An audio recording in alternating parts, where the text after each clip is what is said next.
the issue of the National Science and Math quiz has been, Charlie, ups and downs. Everybody's giving their opinion on what they believe that whether National Science and Math quiz is important or it's relevant to the education system. And all of these things came about when a young lady from in Science Senior High School called Richlove Oduro gave her opinion during an interview with one YouTuber about why she thinks National Science and Math quiz is not really relevant to the education system, and why she believes that her school focuses more on grooming young students and capable people that are able to sort of fit into the society in the right way, not really be about just learning and then forgetting or not being relevant in the society after school.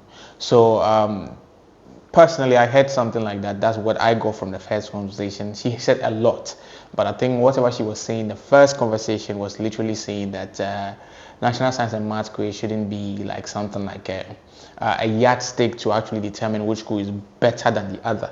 So when she said that, a lot of people, some of them were not happy about it. Some people were very excited. Some people even wanted to meet her. Some people drove all the way to Science Senior High School in the Western region to actually congratulate her in person, and that only shows how some people were actually pleased with how a young woman was able to actually articulate her words and actually give her opinion the way she did.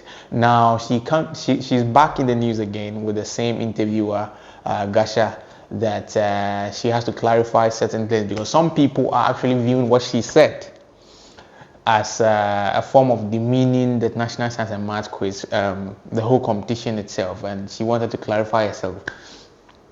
I don't know whether there's some level of influence from the authority in her school, outside the school, that has sort of contacted her to actually come and retract the statement or sort of clarify herself in that way. I mean, because from the first interview, it wasn't like she precisely said that, but I mean, it was something around that area, trying to say that it wasn't really necessary for the education system. But now she's saying something else, and I would like us to go and check it out really quick before I come back again.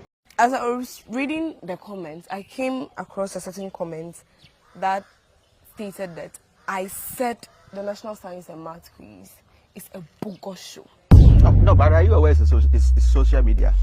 No. So, you talk. That's talk. not what I said. Okay. What did you say?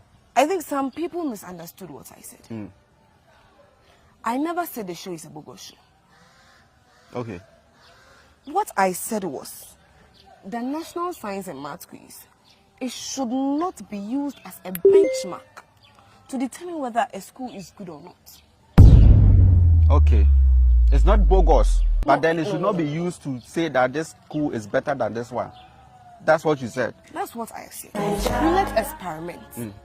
Experiment what?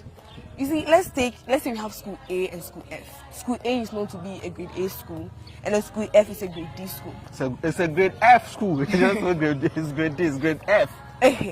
Then let's take the teachers from school A, move all of them to school F, and then we also take the teachers from school F and remove all of them to school A. So that they should go and do the magic. Simple. And if it does not work like that, then it means that, as I said, TES is being biased. I need sponsorships to facilitate this course. I'm interested. It's being biased. Since they are the ones producing or recruiting teachers for all the schools in Ghana, how can you say you are giving magicians to this school and then you are leaving the others behind? It shouldn't be done.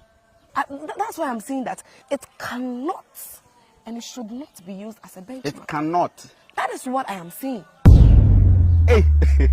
No, that is what I am saying. Okay. It cannot be used as a benchmark. Yes. And it should not be used as a benchmark. No. But then to you watching, let's say we all wake up one day and then there's nothing like the National Science and Math quiz. It does not exist. What is Ghana losing? How does it affect Ghana? Let's try and answer this question. Let's think deep and answer. So as you can see, she's actually saying that what she said, wasn't that National Science and Math quiz is bogus. She didn't say that it's bogus or is irrelevant. What she said is She believes that national science and math quiz shouldn't be used as a benchmark to determine which school is better than which school.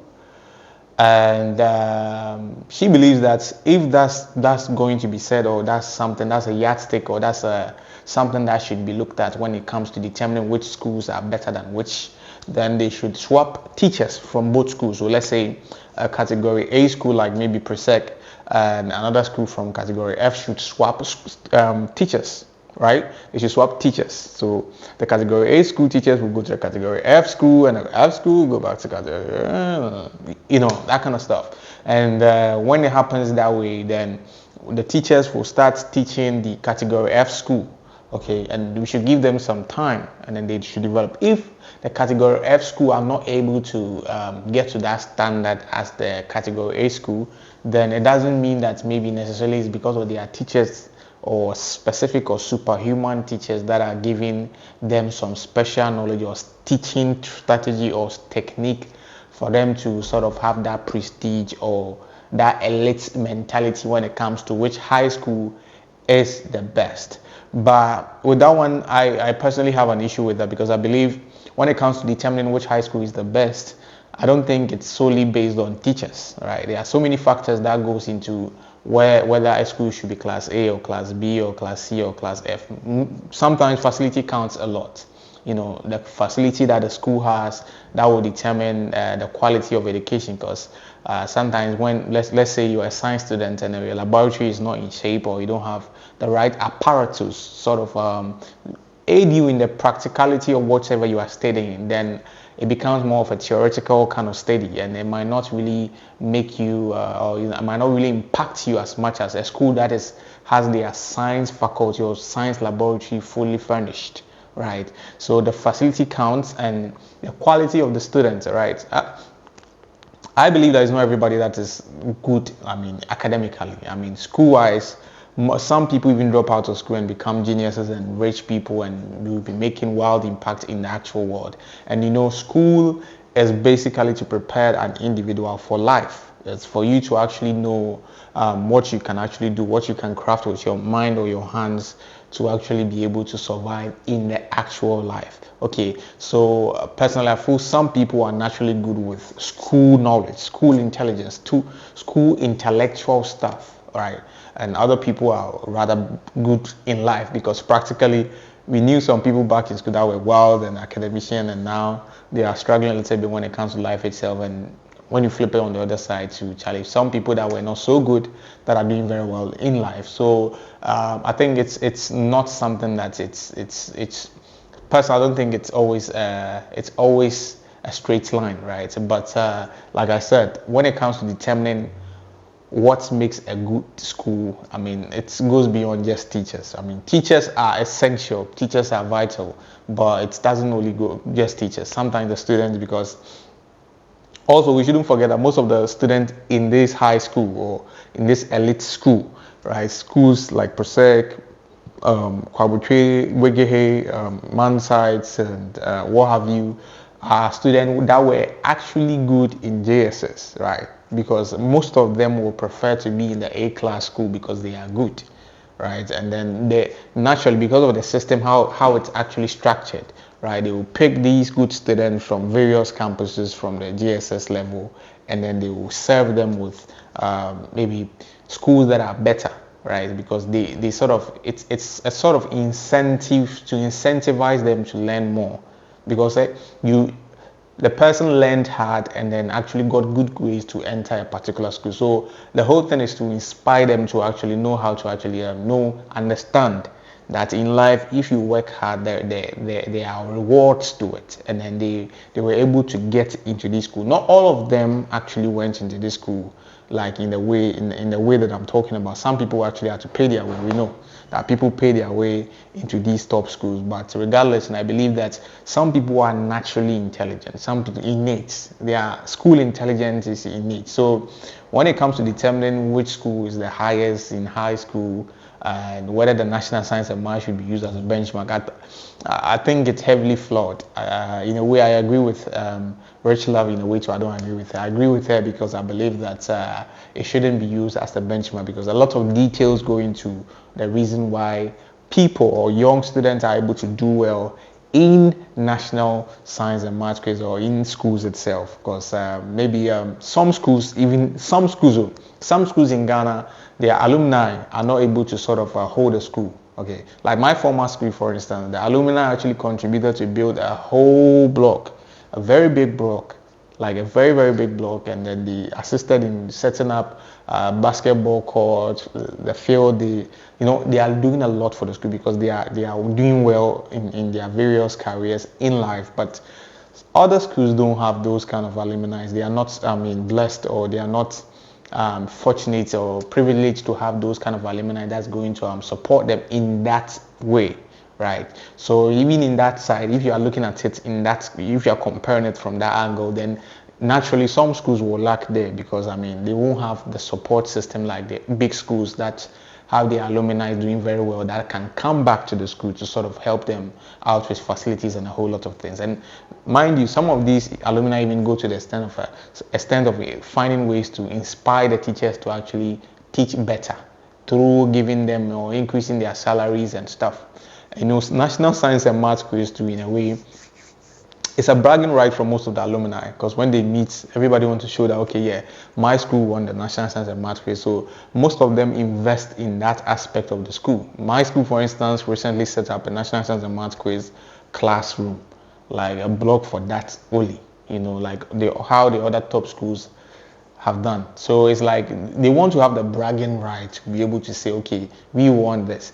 So I think there are certain great portions with regards to what she said, but it doesn't take away of the fact that whatever she's saying is something that should be looked at. That the national science and math quiz shouldn't be looked at or shouldn't be taken as a benchmark to determine which school is the best in Ghana, because I believe all schools are very important. Every single student in every school, no matter where the school is located or no matter class it is, they are very important, because you don't know where the next president is going to come from, right? You never know.